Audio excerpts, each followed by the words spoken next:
Hi guys, in front of me is Honor 600 Lite, and let me show you how to activate emoji suggestion. So at first, open the settings, then find and select System and Updates. Here click on Language and Input and select Gboard. Now go to Emoji Stickers and GIFs, and here, unless this indicator is active, the first one, Emojis, just click so you have emoji suggestions while typing.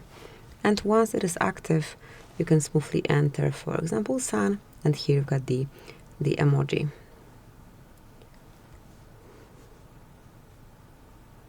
What more? Let me enter beach, so we've got it here, a wave. But basically that's it. So as you can see, you've got the emoji suggestion active right now. Thank you for watching. Please subscribe our channel and leave the thumbs up.